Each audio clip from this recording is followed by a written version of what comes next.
Itu hadis yang pertama tuh yang kita bahas ya. Ternyata hari per hari nanti yang kita jalani di bulan Ramadan kita puasa, Allah ampuni dosa kita yang akan datang dan dosa yang sudah lalu. Masya Allah.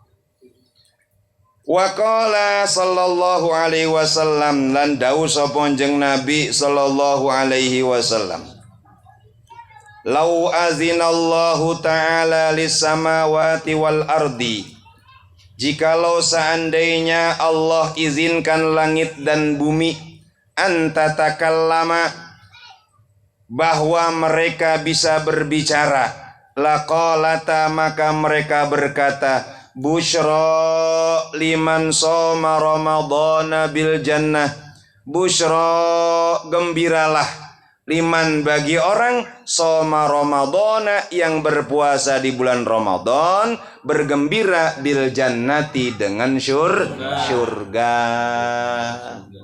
Kalau seandainya langit dan bumi diizinkan Allah di bulan Ramadan bisa ngomong, apa yang dia katakan? Busyra liman shoma ramadhana, busyra liman shoma ramadhana bil jannah, bergembiralah untuk orang-orang yang berpuasa di bulan Ramadan, Allah sudah siapkan surga. Makanya ada bahasa, andai bulan bisa ngomong, pasti dia tak akan bohong. Sayangnya bulan gak diizinin ngomong. Kalau bulan diizin ngomong, pas dia ngomong, busyra liman shoma ramadhana bil jannah, berbahagialah untuk orang yang berpuasa di bulan Ramadan, Allah sudah siapkan surga. Kan kata Nabi begini, Pak, surga rindu pertama talil Quran, orang yang sering baca Al-Quran, wahafizil lisan, orang yang bisa jaga lisannya. Kemudian yang ketiga, wasaimun min ramadhana, orang yang berpuasa di bulan Ramadan. Orang-orang yang semacam inilah orang-orang yang dirindukan surga. Kira-kira obatnya rindu apa? Ketemu. Surga rindu sama orang-orang yang semacam ini.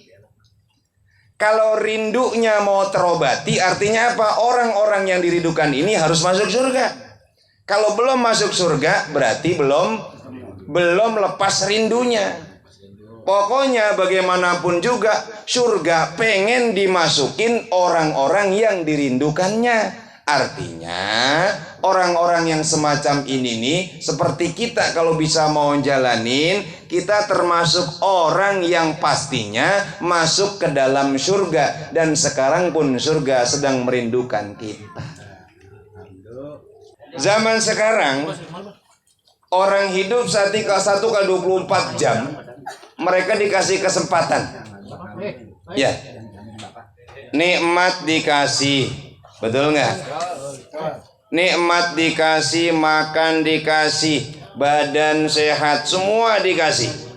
Yang harusnya disyukuri dengan menjalankan ibadah. Tapi kita lihat, kebanyakan orang dalam hal masalah mensyukuri nikmat Allah banyak yang salah jalan.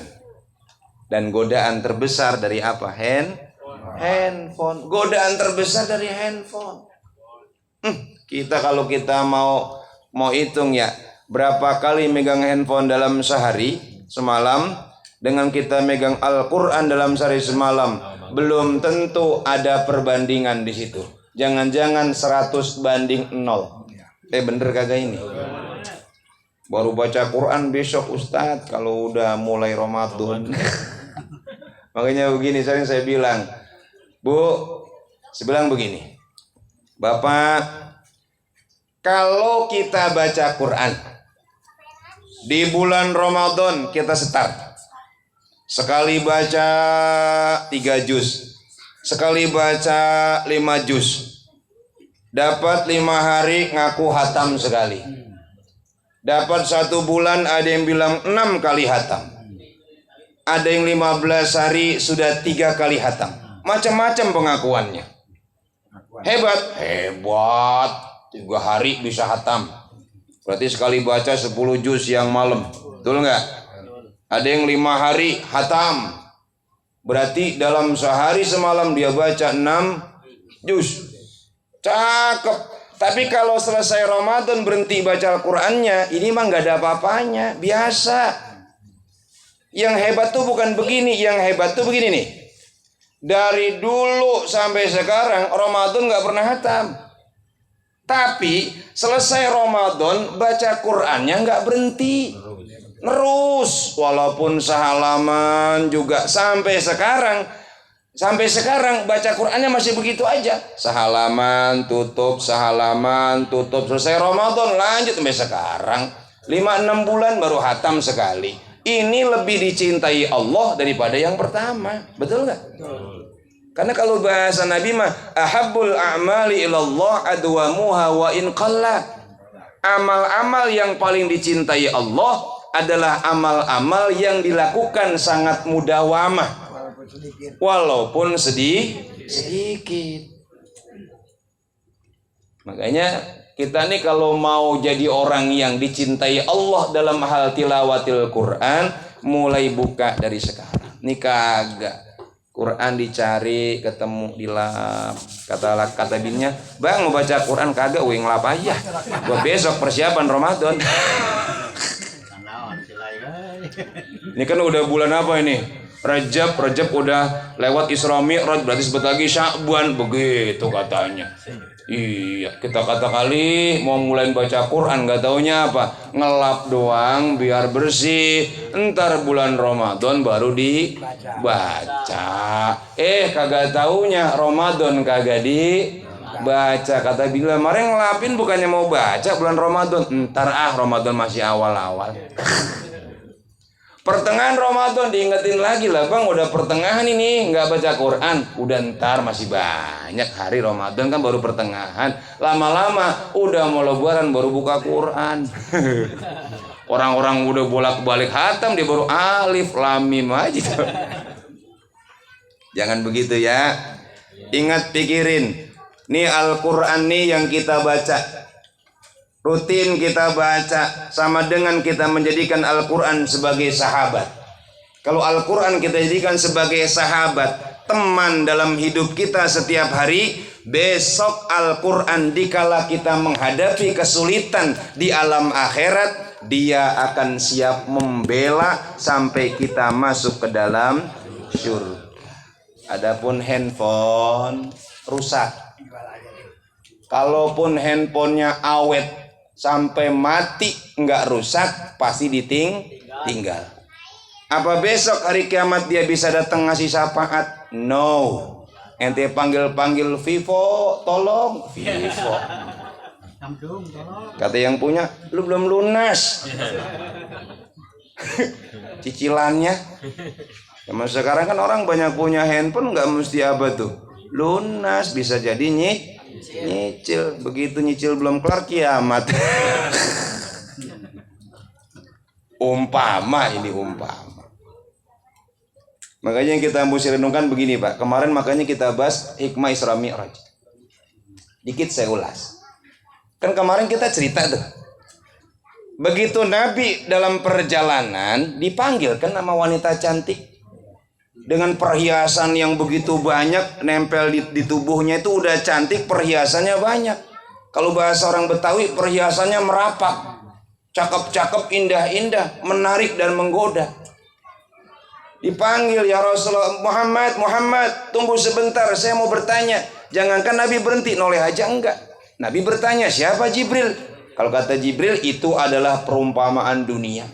Dunia itu diibaratkan wanita cantik dengan perhiasan yang gemerlap, yang menggoda dan membuat orang lain terlena, membuat manusia terlena, akhirnya melupakan Allah. Nggak lama dipanggil lagi, "Muhammad, tunggu sebentar, saya mau tanya." Jibril bilang ketika Nabi bertanya, Siapa itu Jibril? Jibril bilang, itu adalah perumpamaan dunia. Yang manggil tadi itu nenek-nenek sudah tua renta. Umur dunia ya seumur itu kira-kira. Artinya apa? Makin tua dunia makin menggoda gitu loh. Makin tua dunia makin menggoda. Makanya kita jangan tergoda dengan gemerlapnya dunia.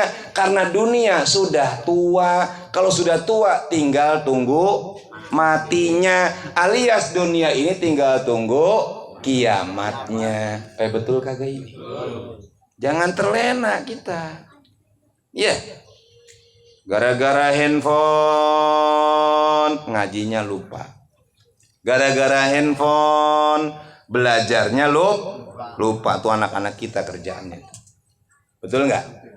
Masya Allah. Nih, mudah-mudahan kita semua selamat dari godaan akhir zaman yang disebut dengan handphone. Godaan akhir zaman.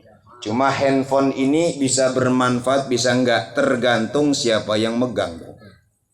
Kalau yang megang orang beriman, ya dipakai buat ngerekam pengajian. Betul nggak? Dipakai buat usaha untuk menghidupi keluarga. Dipakai untuk ajang informasi, menjalin silaturahmi dan persahabatan, betul nggak? Dan lain-lain yang baik-baik gitu. Kalau yang dipegang orang yang nggak punya iman, justru handphone ini jadi jebakan setan. Jebakan setan. Tiap malam tidur subuh. Lu tiap malam begadang. Iya, gua tidur subuh. Ngapain? Wiridan. Kagak, gua main handphone aja. Main handphone aja sampai subuh. Emang apaan sih dibukain? Diam ah. Cuma lu yang tahu ya. Emang apa? Gua demen kalau ngeliat goyangannya artis Pantura. Ya Allah Rabbi ya Karim. Berarti kalau gitu handphone jebakan setan. Nauzubillah. Dah. Ramadan sering saya katakan, handphone kalau nggak sanggup talak 3, minimal talak 1. Berani? Handphone Ramadan besok kalau nggak bisa talak 3, bilang lu gua talak 1. Nah, talak apa? Orang kalau udah talak pisah cerai kan ketemunya jarang-jarang. Bener kagak? Kira-kira begitu. Ya besok bilang aja sama handphone, tapi jangan mau bini. Ngomong sama handphone, lu gua talak 1. Ntar gua rujuk kalau udah lebaran. Kagak. Baru ditalak tadi pagi, siang udah dirujuk.